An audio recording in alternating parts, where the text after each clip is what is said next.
Redwald, le roi de l'Est-Anglie, était l'un des souverains les plus redoutables de l'Angleterre anglo-saxonne des débuts. Un roi guerrier dont l'ambition et l'influence s'étendaient bien au-delà de son propre royaume. Parvenant au pouvoir durant une époque fracturée de rois rivaux, de bains de sang et d'alliances changeantes, Redwald transforma l'Est-Anglie en l'une des puissances dominantes de la Grande-Bretagne. Il est surtout connu pour sa victoire décisive à la bataille de la rivière Idle, où il a aidé à rétablir l'exilé Édouin de Northumbrie sur le trône. Redwald a assuré sa place dans l'histoire en tant que faiseur de rois et force militaire redoutée à travers tout le pays. Mais son héritage ne se définit pas uniquement par la guerre. Vivant à une époque où les traditions païennes s'opposaient à la propagation du christianisme, Redwald incarnait lui-même ce conflit, conservant à la fois des autels païens et un sanctuaire chrétien. Redwald demeure l'un des rois les plus fascinants de l'époque anglo-saxonne. Voici son histoire. Avant que Redwald ne devienne le roi le plus puissant de l'Angleterre anglo-saxonne des débuts, il est né dans l'une des dynasties les plus anciennes et prestigieuses de Grande-Bretagne, les Woffingas, la maison royale qui a régné sur l'Est-Anglie pendant des générations. Leur nom vient du fondateur semi-légendaire Wuffa, dont les rois ultérieurs se disaient fièrement issus de lui. On pense que le nom lui-même signifie loup, ce qui a donné naissance à l'idée des Woffinga comme roi loup, une dynastie entourée à la fois de prestige martial et de symbolisme mythique. Dans la culture germanique, le loup n'était pas une bête ordinaire. Il représentait la férocité, la royauté et la puissance sauvage et indomptée admirée par les élites guerrières. Descendre de Wuffa, ce n'était pas simplement hériter d'un trône, mais hériter d'une lignée sacrée et ancienne liée à la conquête et à la légende. Selon les généalogies anglo-saxonnes, Redwald peut faire remonter son ascendance jusqu'à Woden. Redwald est né pendant les dernières années de la période des migrations, une époque où des peuples germaniques comme les Angles, les Saxons et les Jutes ont traversé la mer du Nord et ont taillé de nouveaux royaumes dans les ruines de la Bretagne romaine. On croyait que les Angles de l'Est eux-mêmes étaient originaires d'Angélène, une région de l'actuelle Allemagne et du Danemark, apportant avec eux leurs dieux païens, leurs coutumes guerrières et leur loyauté tribale. Bien que l'on sache peu de choses sur l'enfance de Redwald, il a presque certainement été élevé dans une salle royale entourée de chefs de guerre, de skalds et de prêtres, formés dès son plus jeune âge à l'art de régner, à la diplomatie et à la guerre. Il aurait grandi en entendant des récits d'ancêtres héroïques et de lignées divines, apprenant que la royauté ne se maintenait pas par la cérémonie, mais par la force, la loyauté et la victoire au combat. Au cours des premières années du règne de Redwald, l'Angleterre se trouvait au seuil d'une profonde transformation. En l'an 597, le moine Augustin de Cantorbéry arriva dans le Kent, envoyé directement de Rome par le pape Grégoire Ier, chargé de convertir les anglo-saxons païens au christianisme. Son succès fut rapide et politiquement significatif. Le puissant roi Ethelbert du Kent, reconnu par les chroniques ultérieures comme Bredwalda, un suzerain parmi les rois anglo-saxons, accepta le baptême, tout comme Ceorbert d'Essex. De nouveaux évêchés furent établis, des églises furent fondées, et le christianisme commença à se répandre dans les plus hautes sphères de la société anglo-saxonne. La conversion n'était plus seulement une affaire spirituelle. Elle était devenue un outil de diplomatie, de prestige et d'alliance continentale. Redwald, toujours le souverain calculateur, suivit bientôt cette tendance.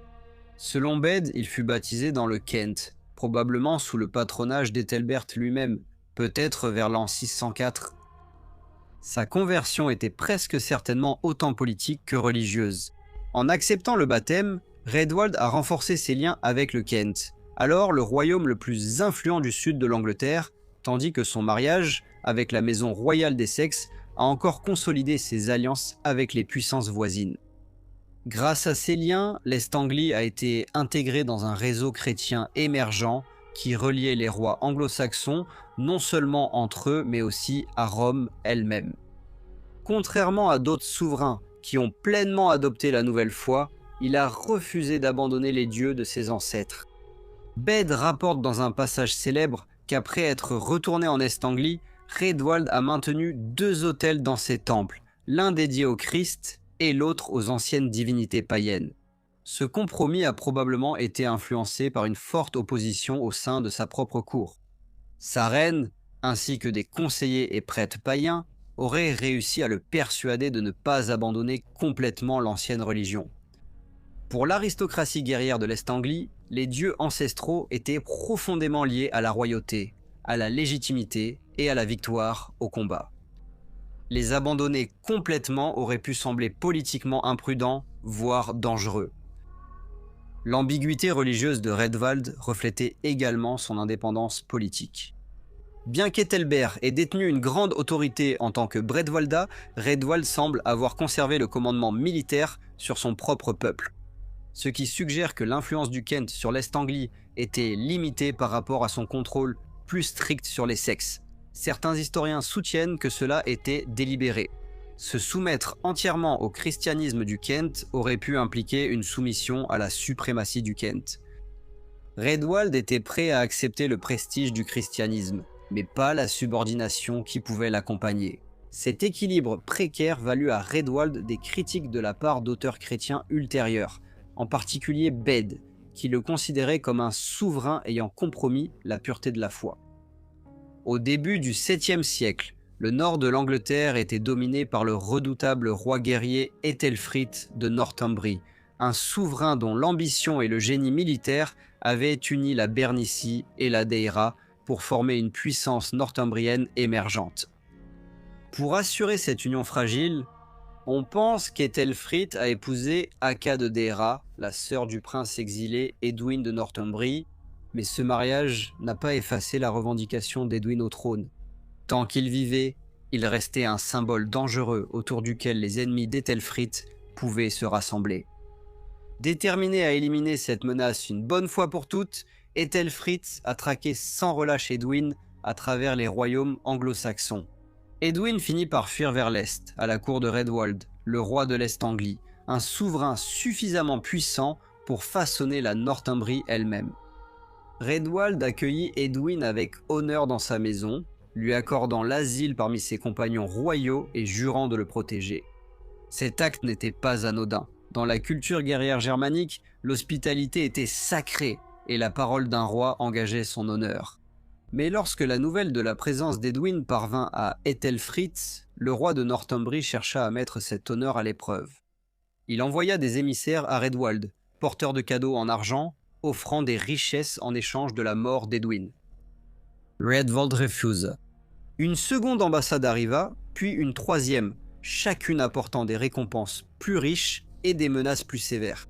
Finalement, épuisé par les promesses de trésors et la menace imminente de la guerre, Raedwald hésita, acceptant selon les rapports soit de livrer Edwin, soit de le faire tuer. C'est à ce moment critique que la reine de Raedwald intervint. Selon la tradition, son épouse païenne condamna fermement l'hésitation du roi, le réprimandant d'avoir envisagé une trahison aussi honteuse. Assassiner un invité pour de l'or, soutenait-elle, le couvrirait de honte à jamais et entacherait sa royauté de déshonneur. Ces paroles le touchèrent profondément. Une fois les ambassadeurs d'Æthelfrith partis, Raedwald abandonna toute idée de compromis et décida plutôt de s'engager dans une guerre ouverte. En l'an 616, Raedwald rassembla ses troupes et marcha vers le nord pour affronter Æthelfrith, accompagné de son fils Régenière. Les deux armées se rencontrèrent sur la rive est de la rivière Idle, près de la frontière ouest du Lindsey. Là, l'une des batailles les plus décisives de la première histoire anglo-saxonne fut livrée. Les générations suivantes s'en souvenaient avec ce sinistre dicton. La rivière Idle était souillée du sang des Anglais. Les combats furent sauvages et prolongés. Au cours de la bataille, Régenière fut tué, peut-être après avoir été pris pour Edwin lui-même. La mort du fils de Raedwald l'aurait plongé dans une fureur terrible. Menant personnellement ses hommes, il lança un assaut dévastateur, perçant les lignes northumbriennes au milieu d'un grand carnage. Dans le chaos, le roi Æthelfrith lui-même fut tué, mettant fin à l'un des règnes les plus redoutables de la première histoire anglaise. Bien qu'il fût victorieux, Redwald avait payé son triomphe au prix de la vie de son propre héritier. Les conséquences de la bataille furent immenses. Edwin fut immédiatement rétabli comme roi de Northumbrie, tandis que les fils d'Ethelfrith, dont les futurs Oswald et Oswiu, furent contraints à l'exil parmi les Irlandais et les Pictes. Plus important encore, la victoire de Redwald éleva Redwald à une position d'autorité sans précédent. L'année 616 marqua un tournant non seulement dans l'ascension de Redwald, mais aussi dans le destin religieux et politique de l'Angleterre anglo-saxonne des débuts. Le 24 février de cette année-là, Ethelbert du Kent, le premier grand roi chrétien des Anglais, longtemps reconnu comme Bretwalda, mourut, mettant fin à la période de domination incontestée du Kent. Il fut remplacé par son fils Eadbald du Kent, qui rejeta d'abord le christianisme et retourna au paganisme, plongeant le Kent dans l'incertitude. Presque simultanément, la mort de Ceorbert de l'Essex déclencha une crise similaire. Ses fils se partagèrent l'Essex, renoncèrent à la foi chrétienne et expulsèrent les missionnaires romains. La grande mission grégorienne arrivée de Rome à peine 2 décennies plus tôt semblait désormais sur le point de s'effondrer, les missionnaires se repliant vers la Gaule et la fragile implantation du christianisme en Angleterre ne tenant plus qu'à un fil. Au milieu de cette résurgence païenne, une ironie remarquable apparut. Le seul hôtel royal chrétien encore debout en Angleterre n'appartenait pas à un monarque chrétien dévoué, mais à Redwald, le même roi qui, comme on le sait, maintenait un hôtel païen à côté. Bien que souvent condamné par les écrivains ecclésiastiques ultérieurs pour ses loyautés partagées, Redwald se retrouva alors dans une position extraordinaire. Alors que le Kent et l'Essex abandonnèrent la foi, l'Est Anglie demeurait le dernier royaume où le christianisme possédait encore une présence royale, aussi compromise soit-elle.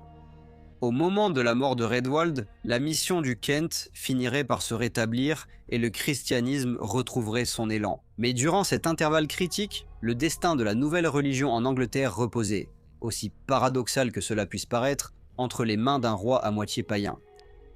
Politiquement, la victoire de Redwald sur Ethelfrith de Northumbrie à la bataille de la rivière Idle, combinée à la mort d'Ethelbert, l'a élevé à une position d'autorité incontestée. Bede le reconnut plus tard comme le successeur de l'impérium d'Ethelbert, la suzeraineté exercée par les plus grands rois anglo-saxons. Plus important encore, Bede le qualifia de Rex Anglorum, roi des Angles, un titre d'un immense prestige, suggérant non seulement la royauté sur l'Est Anglie, mais aussi une domination plus large sur les peuples angliens de l'Est et du Nord de l'Angleterre. On ne sait pas exactement où cette autorité était centrée, mais ses implications sont claires. Redwald était devenu le souverain le plus important d'Angleterre. Son influence s'étendait bien au-delà de ses propres frontières. Grâce à la restauration d'Edwin, Redwald devint le premier souverain étranger à exercer une influence directe en Northumbrie. En effet, Redwald avait redéfini l'équilibre des pouvoirs à travers toute l'Angleterre. Le Kent était affaibli, la Northumbrie endettée, l'Essex instable, et l'Est Anglie était en pleine ascension. Cette suprématie nouvellement acquise semble également avoir coïncidé avec une phase marquante de développement économique. Au début du 7e siècle, la ville d'Ipswich commença à émerger comme l'un des plus importants centres d'échange de l'Angleterre anglo-saxonne. Elle devint un centre du commerce à travers la mer du Nord, recevant des marchandises importées telles que de la poterie fine et des objets de luxe en provenance de Frise, de Rhénanie et d'autres marchés continentaux. Au sommet de son règne, Redwald avait accompli ce que peu de souverains anglo-saxons avant lui pouvaient revendiquer. Suprématie militaire, domination politique, importance religieuse et fondement de l'expansion économique. Il n'était pas simplement le roi de l'Est Anglie, mais l'un des architectes de l'Angleterre naissante elle-même. On pense que Redwald est mort vers l'an 624, bien que la date précise reste incertaine. Bien que les détails de ces derniers jours soient perdus dans l'histoire, de nombreux chercheurs pensent que Redwald pourrait être le roi enterré dans le magnifique cimetière royal de Sutton Hoo, l'une des plus grandes découvertes archéologiques de l'histoire britannique. Mis au jour en 1939 sous un grand tumulus, le site a révélé l'empreinte fantomatique d'une immense tombe-bateau, longue de 80 pieds, contenant un trésor extraordinaire, un trésor d'or, de grenats, d'argenterie, d'objets de luxe byzantin, d'armes cérémonielles et un casque en fer orné qui est depuis devenu une icône de l'Angleterre anglo-saxonne. Bien qu'aucun corps n'ait survécu dans le sol acide, l'ampleur et la richesse de la sépulture ne laissent guère de doute sur le fait qu'elle appartenait à un roi d'une immense puissance et d'un grand prestige. La datation de la tombe coïncide de façon frappante avec la mort de Redwald, et de nombreux détails semblent refléter sa position unique entre les mondes païens et chrétiens. L'inhumation est incontestablement païenne dans sa forme. Un grand navire sous un tumulus, riche en armes, en matériel de banque et en symboles de royauté guerrière. Mais parmi les trésors se trouvaient également des cuillères en argent gravées des noms Solos et Polos, des objets incontestablement chrétiens. Ce mélange curieux reflète Redwald lui-même, un roi qui a accepté le baptême mais a refusé d'abandonner les anciens dieux.